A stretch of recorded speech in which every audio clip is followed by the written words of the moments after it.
cerrar. Bueno, buenas tardes. La verdad que para nosotros venir a visitar a Vito Contesi es venir a ver el trabajo a una persona que se dedica, la familia se dedica a la construcción de barcos de la industria naval, pero además se dedica a la marina mercante, se dedica a la pesca, una persona del sector a quien respetamos, a quien queremos, y de alguna manera lo invitamos a charlar un poco de su vida y de su padre y de su trabajo.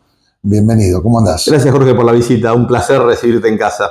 Bien, bueno, recibirte, me gustaría, ¿sabes qué? Contarnos un poco de tu padre, que tiene que ver con la fundación, que tiene que ver con el esfuerzo grande que ustedes están siguiendo, vos y tus hijos, ¿no? Papá fue una persona, la verdad, sin igual, un ejemplo desde todo punto de vista, pero especialmente un ejemplo como trabajador, un tipo de un empuje impresionante. Y yo siempre digo que el secreto de nuestro éxito, entre comillas, si se le puede llamar éxito, haber sobrevivido en la industria naval cuando muchos astilleros desaparecieron, fue justamente porque Federico hizo cosas que no tienen ninguna lógica desde el punto de vista empresario. Entonces, Federico siempre priorizó trabajar y siempre priorizó mantener el astillero ocupado, y así fue como se estoqueaba de materiales para pensar en el día de mañana, y eso lo salvó de las hiperinflaciones. Así fue como empezó a financiar con fondos propios la construcción de barcos, y eso lo salvó cuando se terminó el crédito público con el Banco Nacional de Desarrollo, que desapareció y desaparecieron muchos astilleros. Entonces, muchas de las cosas que hizo Federico, como te decía antes, no fueron, todas, no fueron para hacer negocio, sino fueron para hacer lo que era su pasión, que era trabajar. Y eso es muy difícil de explicarlo, es muy difícil que lo diga yo, con remerita, las manos limpias, pero cuando vos venías acá hace 10 o 15 años atrás y te encontrabas un tipo con las manos todas curtidas, los dedos, las uñas negras y el mameluco puesto, te dabas cuenta que eso no era una pose, sino que era una realidad. Y bueno, este es el ejemplo que tenemos. Ahora, él venía de Italia de trabajar en el oficio, ¿no? Era un joven que se radica acá en Mar del Plata. Mi abuelo era pescador y se vino a Argentina por segunda vez en el año 31, cuando mi papá era recién nacido, 40 días de vida. Y la familia recién se puede juntar en el 47, y mi papá conoce al suyo a los 16 años. Y ya tenía en esa época un oficio, el de carpintero naval, por así decirlo, carpintero de Rivera sería. Sí, carpintero de Rivera. Sí, y bueno... ¿Pero se instala acá en el puerto? No. Se instala acá, no en este lugar, se instala en otro lugar, que era un terreno a 500 metros del puerto, y los primeros 3 barcos se construyen ahí.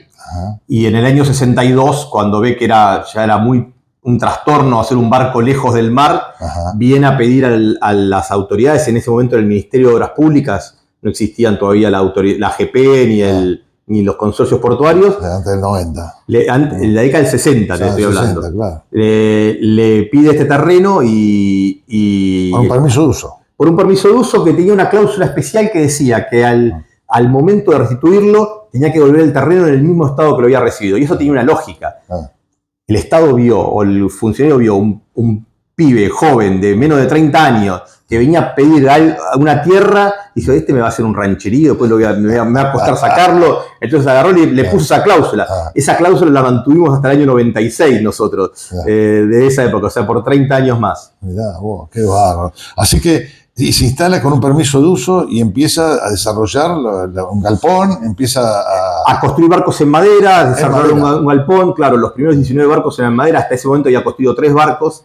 Se construyeron 16 barcos más en madera. Hasta que un 2 de febrero de 1974, cuando el astillero ya había arrancado bien, había despegado, estaba con una cartera de clientes importante, un incendio destruyó todo.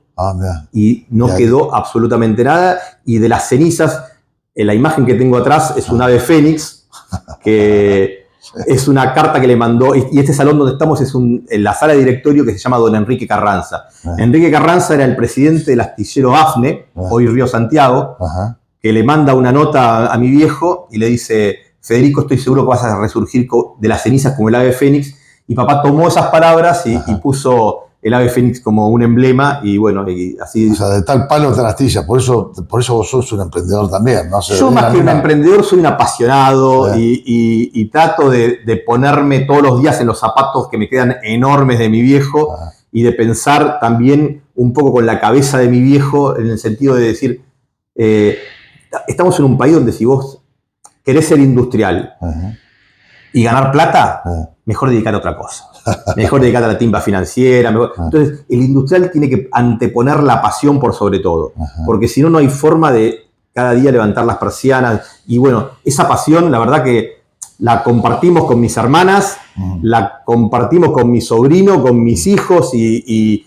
Ahora, pero pará, la industria naval en los momentos de crisis y no crisis de la Argentina, con esto llegaste a tener más de 150 y pico de... Hemos montado 155 barcos, creo que somos el astillero que barcos así de ese tamaño más barcos ha construido.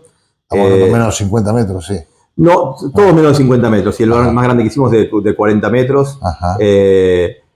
Empezamos a hacer una inversión para construir barcos de mayor porte y apuntamos a eso, pero bueno, hoy un poco la nueva crisis o este nuevo cambio de regla de juego nos está demorando un poquito. Ahora, qué increíble, ¿no? No sé, que la obra de cemento, ¿no? La estructura del astillero fue iniciada por tu padre. O sea, todo. No, este era un terreno anegado que se usaba para poner los restos del dragado del puerto. Acá no había nada. O sea, era un terreno baldío y anegado. Pegado a los hilos. Pegado a los hilos y náutico, exactamente. Y papá hizo el primer varadero privado de la costa atlántica, rellenando con piedras los fines de semana personalmente, él tirando. Papá no sabía nadar y se metía al agua, hasta el agua del cuello, para tirar piedras y mandaba los buzos para alinear donde luego se pondría la parrilla submarina, que es la plataforma por donde corren las anguileras debajo del agua. Increíble. ¿Y vos terminaste de un galpón? ¿Cuándo fue que terminaste el gran galpón que visitamos? Nosotros hicimos una ampliación en el año 2019, donde aumentamos en 900 metros cuadrados los galpones existentes y luego en el año 2024 inauguramos una segunda ampliación, que es una nave industrial para construir buques hasta 85 metros de eslora, que tiene 85 metros de largo por 22 metros de alto, por 20 metros de ancho. Hay una exposición ahí. No, ¿qué tiene que ver con paradójicamente, hoy hay una muestra inmersiva que se llama Puertas al Mundo. En ese galpón construimos 3 barcos que botamos el último de ellos en octubre del año pasado, del 25, pero desde el mes de septiembre, cuando movimos ese último barco, quedó vacío. Lamentablemente vemos que en las perspectivas que teníamos no íbamos a poder ocupar ninguna grada durante el verano, porque de hecho todavía en nuestras naves viejas tenemos una grada desocupada, y las otras 2 que están ocupadas son barcos que empezamos en stock, sin pedido. Después, gracias a Dios, fuimos pudiendo cerrar alguna venta. Pero bueno, tomamos la decisión de alquilarle a un emprendimiento artístico. No tiene nada que ver con la industria. Esperando la reactivación de la industria. Ahora, estos barcos que están construyendo ustedes, ¿están en el orden de los $5 millones?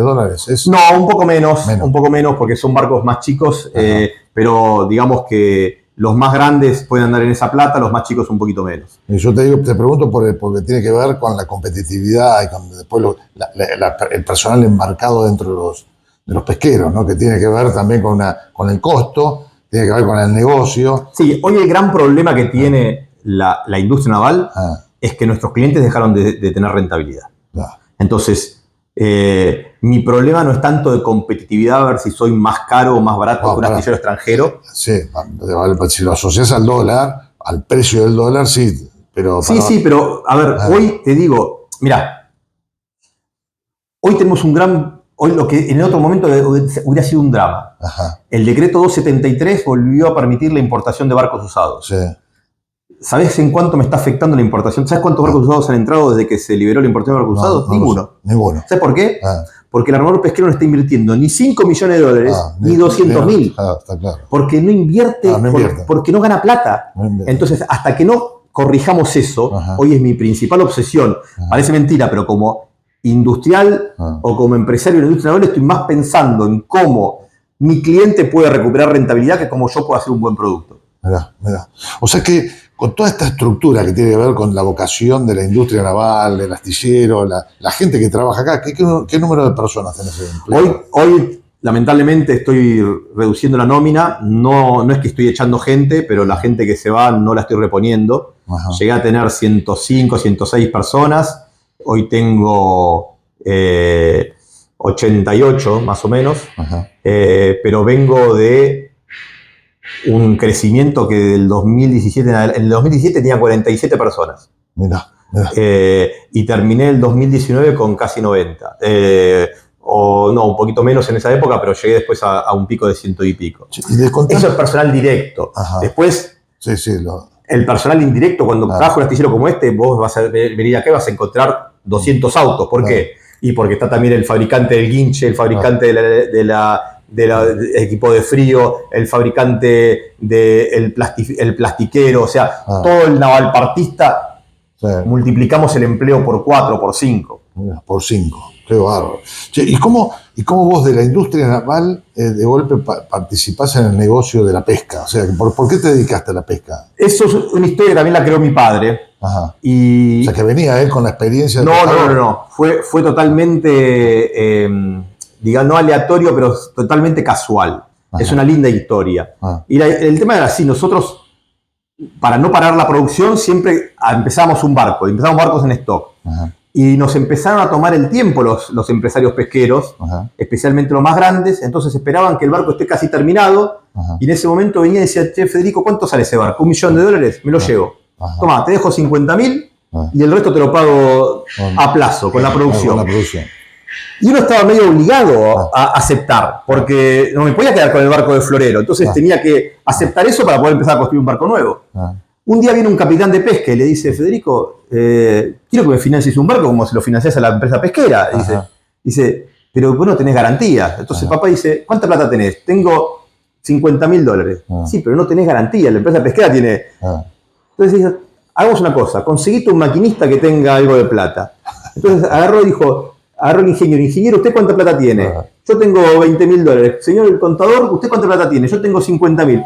Digo, bueno, hice una vaquita, juntaron $200.000, los otros $200.000 los pone el astillero y el resto se lo financia el astillero. Entonces hice una sociedad media cooperativa donde fue socio el capitán, el maquinista, el ingeniero, el contador, mi padre personalmente y el astillero. El astillero tenía el 50% de la sociedad. Al año el barco se había pagado. Vino otro capitán, hicimos otra empresa y otro barco. Hicimos 3 sociedades. A los 3 años cada sociedad estaba haciendo el segundo barco. Después las sociedades se fusionaron. Después llegó un momento que teníamos 6 barcos, mucho, y no teníamos ninguna planta. Compramos el 50% de un frigorífico. Así nos metimos en el negocio pesquero. ¿En Rawson? Primero en Mar del Plata. Después invertimos en Rawson y en Puerto Deseado. La empresa pesquera llegó a tener 900 personas bajo relación de dependencia y un volumen de ventas 10 veces mayor al astillero. Así todo mi padre... Y también lo voy a decir yo también, nunca nos dedicamos a manejar la empresa pesquera está en otra rama de la familia, mis sobrinos, mi hermana, muy profesionalizada también en algunos aspectos, pero nosotros seguimos con el corazoncito siempre en lo que es la industria naval. Ahora, el ejemplo que se ve de la pesca, uno que conoce la Patagonia, yo conozco Comodoro Rivadavia, Puerto Madryn y Rawson. O sea, el cambio que produjo el negocio de la pesca está a la vista. O sea, ha cambiado la imagen de Madrid, parece Miami. O sea, quiere decir que esto funcionó. O sea, esto, sí, la pesca es muy heterogénea. Y ha tenido sus ciclos de bonanza y sus ciclos de crisis. Por ejemplo, hoy hay un sector que es la flota potera, que es lo que es el langostino hace 15 años atrás. O sea, está con precios internacionales altos, con buenas capturas y es la estrella del caladero. Entonces, ese barco está ganando plata. Ahora, el 70% de las empresas poteras que pescan calamar, que tienen barcos poteros, son de capitales chinos.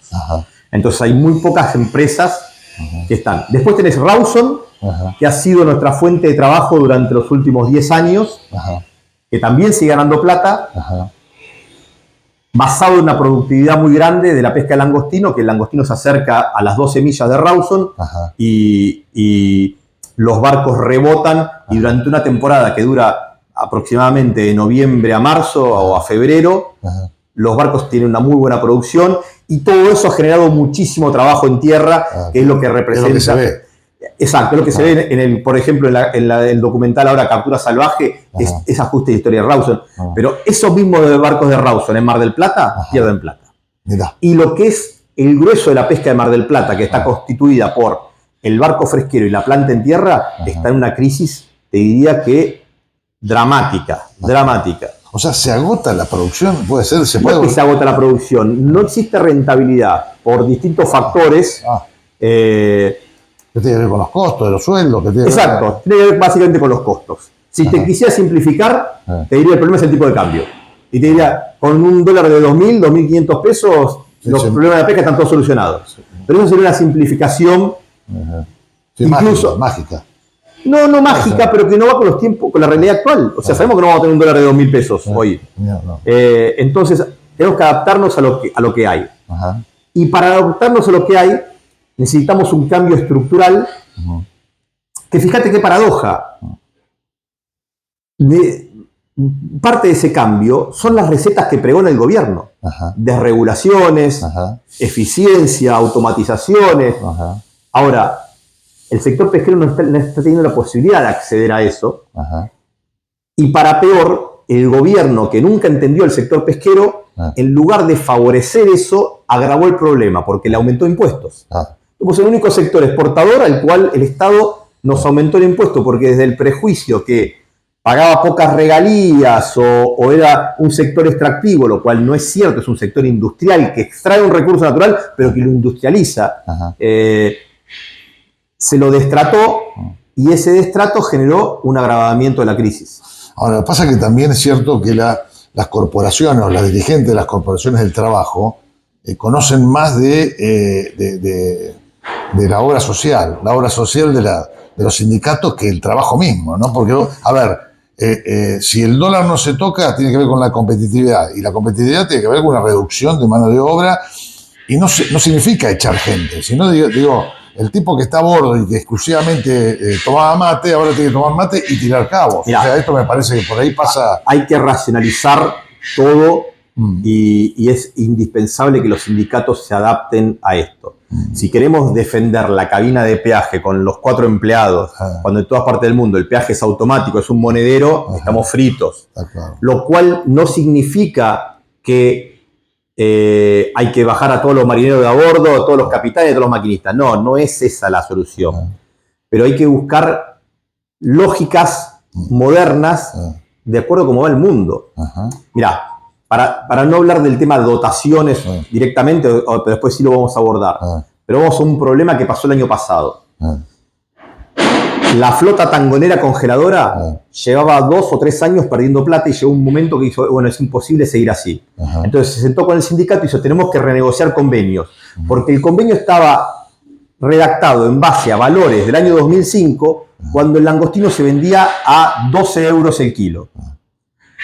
En los últimos años el langostino no se llegó a vender a 5,5 euros el kilo, o sea, casi la tercera parte. Y entonces el convenio colectivo era impagable.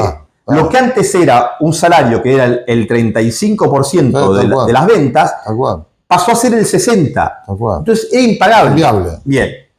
¿Qué hizo el sindicato? Puso una postura dogmática diciendo no a la baja. Que tampoco era baja, porque, fíjate qué cosa, en pesos el marinero iba a cobrar más que la temporada pasada. Porque como el dólar había aumentado más de un 35% de un año al otro... Sí, eso es lo que no entendimos ahora, esto último, ¿no? Claro.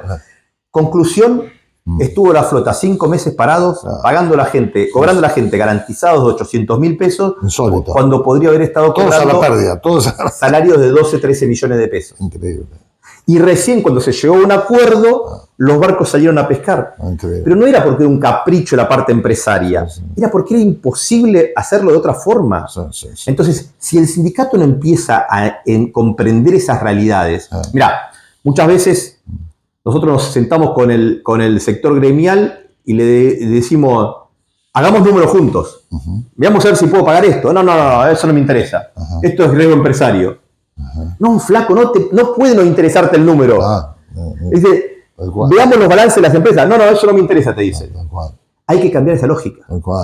Entonces, el sindicato tiene que estar interesado en que el empresario gane plata, porque si el empresario no gana plata, es imposible pagar sueldos. Sí, pero además también tenés que compararlo con otros lugares del mundo. Vos, por ejemplo, en Rotterdam tenés los remolcadores.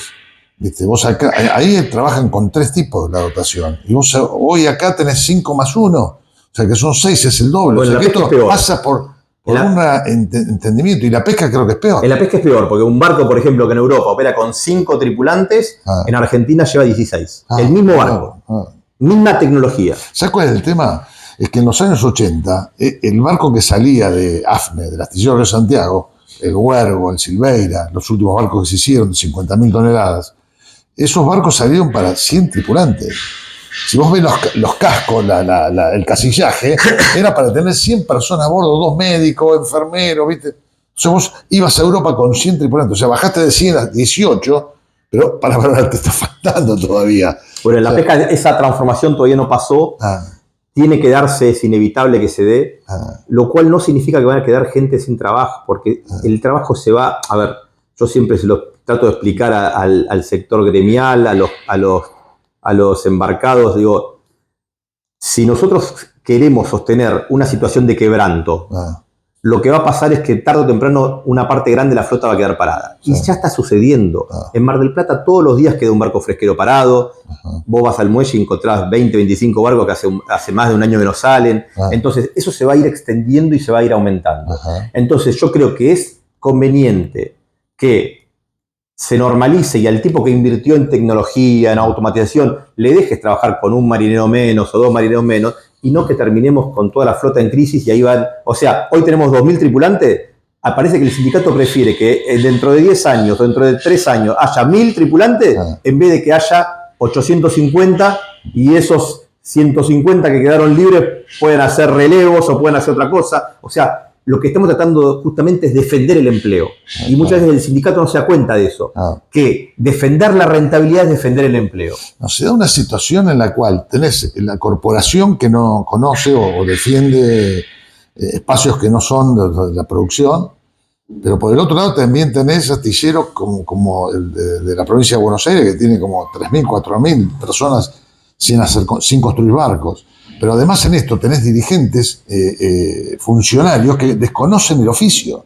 Entonces vos lo que tenés es una bomba atómica. O sea, y muchas veces esas cosas nos juegan en contra, ¿no? Porque la gente tiene, el dirigente tiene asimilado que la industria naval es Río Santiago. Claro. Entonces dice, bueno, son todos así. El dirigente o el político no conoce lo que es la pesca. Entonces dice, bueno, son todos como los poteros que ganan plata hoy. Claro. Y tenés que zarandear y separar la paja del trigo, no queda otra. Lamentablemente no hay soluciones mágicas ni fáciles. Muy fáciles. Y no se pueden tomar decisiones sin conocer. Y para conocer hace falta dialogar. Y lo que nosotros vemos con preocupación de estos momentos es que hay poco diálogo. Y especialmente hay no lo puede haber. Se desconoce. Hay poco diálogo con el núcleo de decisores del gobierno. Claro. Porque yo puedo tener un muy buen diálogo con mi subsecretario de pesca o de industria o lo que sea, pero si después ese subsecretario no tiene poder de cambiar la realidad, porque no tiene llegada a las 4 o 5 personas del gobierno que manejan las decisiones, estamos complicados.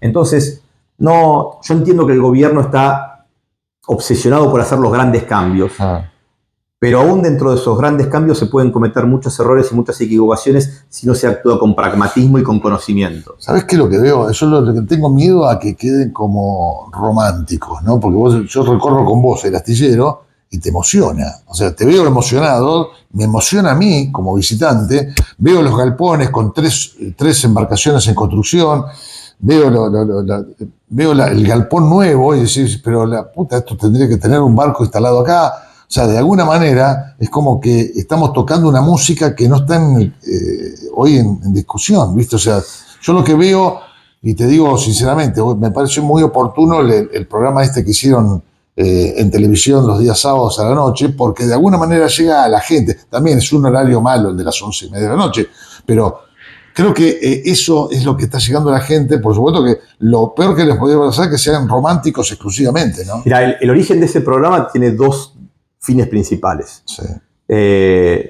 Uno es eso, mostrarle a la gente, a la opinión pública, a Doña Rosa y también al político qué es la pesca o qué es una parte de la pesca, porque convengamos que la pesca de Rawson no es la generalidad de la pesca, no, o sea, totalmente. La abundancia de Rawson no es la generalidad de la pesca.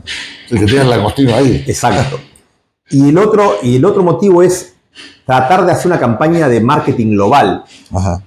El otro programa parecido a este es Pesca Salvaje, y lo que hizo Pesca Salvaje es introducir el cangrejo de Bering Así empezó. Dentro de los mercados mundiales. Entonces vos cuando en tu mesa o en un restaurante comés un cangrejo del mar de Bering, sabés que vino de ahí. Bueno, nosotros lo que queremos es que cuando el noruego, el ruso, el americano coma un langostino argentino, lo asocia a eso y no podemos hacer una campaña de publicidad en Estados Unidos, en España o en Rusia. Claro. Pero sí hicimos una serie que se transmite en todos esos países. Entonces, de alguna forma es indirectamente una campaña publicitaria global. Y la comida, y el proceso, al proceso y la opinión de los cocineros. De los chefs, o sea, realmente a mí me impactó, ¿no? Sí, digo que le falta quizás un espacio de película, digamos, ¿no? O sea, de alguna manera yo he visto la producción del salmón en alguna de las películas que están en Netflix y los ve todo el mundo. O sea, de alguna manera la gente desconoce, pide salmón rosado en la pescadería porque es el más rico. ¿Viste? Hay una toma que a mí me gustó mucho, que ponen una cámara arriba de un cajón de langostino cuando entra una planta y recorre toda la planta y pasa por los cientos de descabezadores y empleados. Y yo digo, eso tiene mucha fuerza. Y si lo ve el político, tiene que decir, che, ¿qué pasa? Mira todo el empleo que genera esto, mira toda la actividad, un producto. O sea, hoy está muy de moda hablar de que la industria no tiene destino en Argentina, que la maldita sustitución de importaciones de la década del 40 nos condenó a esto. Bueno, acá estamos hablando de una industria estratégica sobre un recurso natural que somos el caladero, por ejemplo, de langostino más grande del mundo. O sea, somos el caladero de langostino salvaje más grande del mundo. Si no aprovechamos ese recurso estratégico, somos unos sonsos. Y no puede ser que algunos industriales estén perdiendo plata haciendo ese producto. O sea, no debería pasar. No debería pasar. Entonces, o que se reprocese en otros países, porque mucho de los langostinos que hoy se captura acá se exporta a Perú o a China para reprocesarse en China. Y después llega a las góndolas de Estados Unidos con una bolsita que dice producto de Argentina procesado en Perú. Tenemos que romper eso. No puede ser. Claro. No, en el último programa mostraban los cocineros destacando que la Argentina no conoce el producto. No hay consumo. No hay consumo. Y entonces vos decías, claro, de alguna manera él te mostraba qué es lo que estaba haciendo. Y era un manjar, o sea, claro, porque nosotros conocemos el langostino, comprarlo en la pescadería y meterle salsa de golf. Y mirá qué paradoja. Lejos de esto. ¿Cuánto pagás un filete de merluza hoy en una pescadería? No sé, 9.000, 10.000 pesos, sí, ponele. El kilo. Nosotros exportamos el filete de merluza a 4.000. Claro. Porque se exporta a $3 el filete de merluza. O sea, si hubiera un mercado interno vigoroso, la pesca ganaría más plata. Tal cual. Entonces, es fundamental aumentar. El argentino consume 4 kilos y medio de pescado por año. No es nada comparado con los 25 o 30 que se consumen en Europa de pescado. Bueno, vos sabés que en Ann Arbor, que está mi hijo viviendo allá, allá tienen una suerte con el pescado, tienen una suerte de hamburguesa de pescado. O sea, lo comen con pan de papa y es una hamburguesa así de ancha y el tamaño de la merluza es este tamaño, ¿no? Entonces vos decís, ¿cómo pueden hacer este manjar y nosotros acá no hay nadie que lo haga? O sea, acá hay gente que lo haga. Mirá, Solimeno hace hamburguesa de pescado y hay empresas más chicas que hacen hamburguesa de pescado. El mercado es muy chico. Es muy chico. Es muy chico y no sé dónde se vende, yo no lo he visto. Y mira, otra paradoja. Nosotros exportamos todo menos ese producto procesado. O sea, se exporta el filé, se exporta el tronco, pero la hamburguesa no se exporta.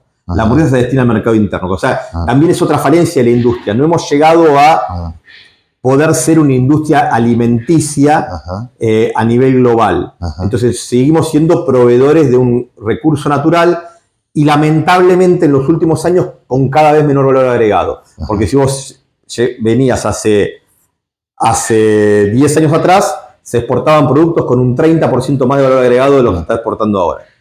O sea, cada vez se exporta, eso es porque cada vez el costo argentino es más alto, cada vez los problemas logísticos de la Argentina son más graves, entonces obviamente te conviene reprocesar en terceros países. Sí, está claro, está claro. Ahora, el pez de mayor rentabilidad es la merluza negra, ¿no? Sí, no tiene tanta abundancia, no sé, no conozco el negocio, es el más caro. El más caro no sé si la rentabilidad es la más alta porque las capturas son bajas, requiere una inversión grande, los barcos de pesca merluza negra son barcos muy caros, operan a 1500 metros de profundidad. Una locura.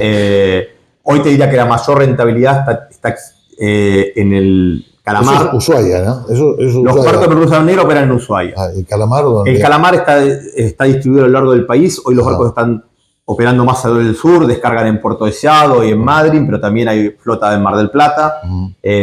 Son los barcos poteros. El 70% de esas empresas son de capitales asiáticos. Y es un recurso transzonal, que es el famoso problema de la milla 201, que también genera mucho debate, ¿no? Ahora decime una cosa. Estuvo tu padre, estás vos, vi a tus dos hijos, o sea, seguramente van a aparecer los nietos. Esto es así, es la vida. Y todos metidos en el mismo oficio. O sea, me parece que... ¿Cómo lo ves vos? O sea, la verdad, o sea, todos tenemos amigos, todos viven en la Argentina, sabemos de las cosas bien, las buenas y las malas que nos pasan, pero ¿cómo ves vos el futuro? Lo veo con mucha preocupación. Yo soy un industrial, me gusta el desarrollismo y creo que no es mala palabra. No me gusta el proteccionismo de las empresas, no quiero que me protejan, pero quiero una cancha nivelada para competir. Y por sobre todas las cosas quiero pragmatismo, quiero lógica. Yo veo que muchas veces en Argentina se terminan tomando decisiones desde el punto de vista ideológico, ya sea por un lado o para el otro, pero que no miran la realidad y que no miran una lógica elemental de qué es lo que le conviene a la Argentina. No soy necio y me estoy tratando de adaptar a esta realidad. Te mostré recién en la recorrida que estamos empezando, por ejemplo, la producción de barcos para placer en aluminio. O sea, estoy tratando de diversificar porque veo hoy un panorama recontra complicado para la pesca. Pero me da mucha bronca eso porque la flota argentina se compone de unos 600 barcos y tiene una edad promedio hoy de 40 años. O sea que hay más de 300 barcos que tienen más de 40 años de antigüedad que tienen que ser renovados. O sea, hay trabajo en la estantería, no solamente para astillero con tesis, sino para 20 astilleros más en Argentina. Si aplicamos un poco de lógica. Entonces tenemos el caladero, uno de los caladeros más grandes y saludables del mundo. Tenemos los barcos viejos. ¿Cómo no vamos a tener astilleros en una industria naval para reparar y construir esos barcos? Sí, claro. O sea, es ilógico que no exista. Y cuando vos tenés los astilleros, tenés también el fabricante de hinches, tenés el fabricante de sondas, tenés el fabricante de alternadores. O sea, es toda una cadena de valor. Ahora, yo he visto en los últimos años, en los últimos 20 años, gente como vos, que les va bien, o sea, con dificultades, pero han mantenido a flote el oficio. Pero hay barcos de aluminio que vi que se estaban haciendo en Tigre. Hay una persona que está haciendo ahí en el río aguas arriba, hablaban de un financiamiento venezolano, que no sé quiénes son, pero también están construyendo barcazas. O sea, acá vos competís con TPA, es una Godoy, ¿no? Somos tres astilleros. TPA se dedica más a reparaciones, SPI también ha hecho algunos barcos, pero se dedica más a reparaciones. La competencia interna nunca nos preocupó. O sea, y tratamos de hacer asociatividad entre los astilleros. Lo importante es que existe el mercado. O sea, si existe el mercado, existe trabajo para Contesis, existe trabajo para TPA, para SPI, para Aloncar, para Río Paranasur, para todos los astilleros. Ahora, si no existe el mercado, ahí estamos en problemas. Entonces, mi competencia histórica, no de ahora, fue siempre el barco usado. Hoy ni siquiera tengo esa competencia porque no tengo mercado. O sea, el empresario pesquero no está invirtiendo ni siquiera en un barco usado. Increíble. Entonces, obviamente que no me gusta esa competencia porque es una competencia desigual y desleal. Yo no puedo hacer un barco usado. No puedo pagar un sueldo usado, no puedo pagar impuestos usados, no puedo comprar insumos usados. Entonces, eso no es competencia. Eso lo entiende cualquier país del mundo. Yo siempre doy el ejemplo de Estados Unidos, los reyes del libre mercado, en materia de industria naval y de marina mercante tienen la ley de 100 años, que es la Jones Act. Sí, y vos en Estados Unidos no es que no podés importar un barco usado, no podés importar un barco nuevo si es para hacer cabotaje. Cuando digo cabotaje me refiero a transporte entre puertos de un mismo país, turismo entre puertos de un mismo país o pesca entre puertos de un mismo país. Entonces, si Estados Unidos, que son teóricamente la economía más abierta y más liberal, una de las economías más abiertas del mundo, adopta ese tipo de medidas, ¿qué es? Porque y no es que la adopta ahora o que la adoptó Trump, porque Trump es peronista y adoptó esas medidas. No, 100 años tiene la Jones Act. Tal cual. Entonces, ¿son solos tipos? ¿O hay algo más?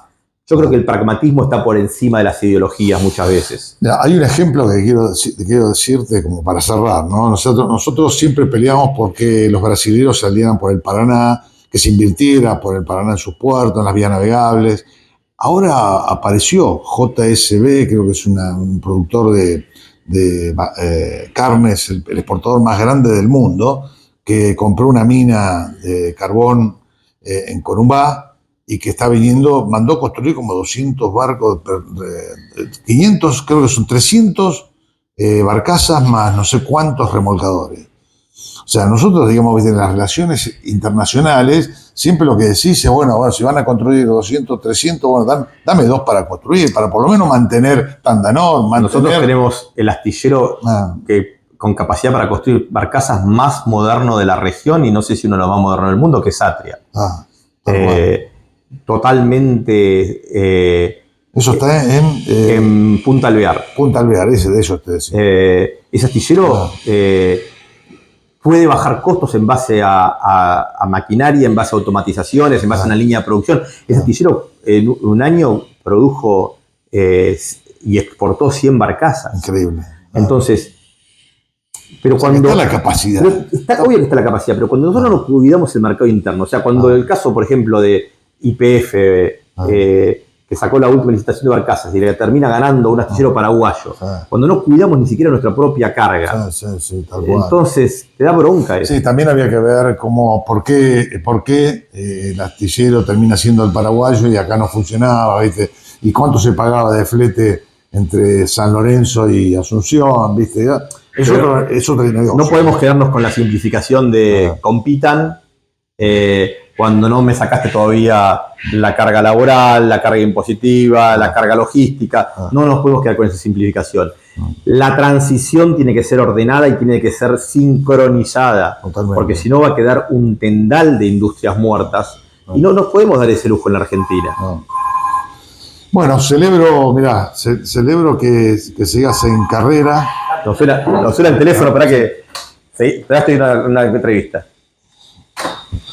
Bueno, a ver, lo bueno de estos programas nuestros tienen que ver con no son programas que tenemos el cassette preparado, es una charla de amigos en la cual, por supuesto, lo primero que encontramos es tu vida. O sea, lo primero que analizamos y nos sorprende es la calidad de vida que tiene que ver con el oficio, que tiene que ver con un país diferente, una visión. Y nosotros venimos desde Rosario pensando en encontrar una situación como en varias partes de la Argentina que está transcurriendo, pero finalmente, así como tu viejo, así estás vos.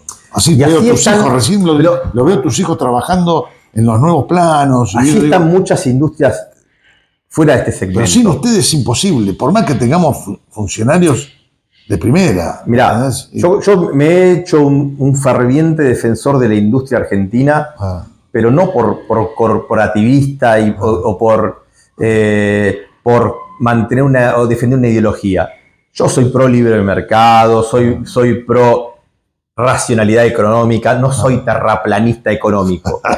Pero lo que entiendo es que hay algo más. Hay esta misma pasión que vos me encontrás en mí por defender en mi empresa, la vas a encontrar con el fabricante de carpetas del conurbano o con el tipo que enlata tomates en Córdoba. O sea, hay mucho más que un tema de, bueno, vos no sos competitivo, no podés existir. Hay otra cosa, déjame que lo decida el mercado, no lo decida vos por mí. Déjame que sea yo el que vea si me puedo fundir o no. pero da una cancha equilibrada, Sí. dame condiciones equitativas. Sí. Entonces yo hoy lo veo, hoy por ejemplo los grandes enemigos de la Argentina son la industria textil. Separemos la paja del trigo. Esto que dijo el ministro de Economía de que todos los empresarios, Sí, que la mayoría de los empresarios textiles van en jet privado o en primera, es una barbaridad. Es una locura. Es una no solo es algo falaz, sino es algo que estigmatiza para generar un escenario en contra de la industria textil. Y yo conozco un montón de gente de la industria textil que ha desarrollado. Mar del Plata. En Mar del Plata. Mar del Plata es la capital del pullover. Pero no solamente hay pullover, sino también hay marcas de deportes extremos, hay marcas de surf, hay marcas de esquí. O sea, y los tipos han desarrollado un producto de primera calidad y hoy ni siquiera importando pueden subsistir. Porque cuando vos vas a importar un producto, aún así tenés un 110% de costo asociado de aranceles, y el tipo que hoy accede a Temu o a Shein y se compra ese mismo producto puerta a puerta, paga solamente el IVA, no paga tasa de estadística, no paga arancel, no paga el impuesto al cheque, no paga el IVA doble que se paga cuando importas. Entonces, ¿cuál es la lógica de esto? También queremos beneficiar al consumidor, pero podemos destruir a ver, el trabajador de esa empresa textil no es consumidor. O sea, tiene que haber un equilibrio y tiene que haber algo intermedio y tiene que haber una transición ordenada. Pero este es el plan, entonces, porque te entraron en campana 7.000 autos, que está bien, en la producción de la Argentina de 200.000, 300.000 es nada, pero entraron 7.000. O sea, que es un principio, ¿viste? Yo creo que, a ver, esperemos, que quizás en nuestra área de la industria naval, la marina mercante, la actividad nuestra de competitividad es la más dificultosa, la que menos logros ha tenido. Esperemos que estos 2 años enfoquen las medidas que tienen que ver con la competitividad, con abrir el mercado. Me parece que por ese lado, con la ayuda de los gremios y ustedes que tienen que ver con... Ojalá que los gremios la entiendan y que el Estado también la entienda, que los gobernantes la entiendan. O sea, nosotros no queremos ser parte del problema, queremos ser parte de la solución. Y queremos trabajar y ser competitivos. No queremos que nos regalen nada ni que nos protejan. Pero tenemos que hacerlo con una cancha nivelada y tenemos que hacerlo con igualdad de condiciones. Si nos sacan a competir en una cancha inclinada, y no me estás haciendo competir, me estás sacrificando. Y yo no quiero sacrificarme. Y voy a pelear para no morir. Mirá, te agradezco la visita, te agradezco esta oportunidad de ver que no todo está entregado, que la Argentina es viable, que se puede hacer, y bueno, contá con nosotros en lo que podamos ayudarlos. La próxima visita seguramente me gustaría poder ir a la Cámara, ver otros astilleros de la competencia, a ver qué visión tienen y cómo podemos aportar una solución para Mar del Plata. Que esto no es como en la política, ¿no? Porque en la política vos mirabas la zona del puerto a quién votaba y qué medidas ibas a tener y qué barcos debían salir a navegar urgente aunque no estaban en capacidad de navegar. Entonces vos decías, bueno, hoy me parece que es el momento de hacer las cosas bien, porque además el valor del pescado lo justifica. O sea, esto de la exportación está esperando la producción nuestra. Esto realmente... tenemos un producto de puta madre, como se dice, claro, que es el recurso fictícola argentino, que es una ventaja competitiva. Es un disparate no estar aprovechando esa ventaja competitiva y no estar industrializándola lo más posible en Argentina. Tenemos que ir por ese camino. Bueno, querido Vito, muchas gracias por la visita. Nos vemos pronto. Dale, gracias.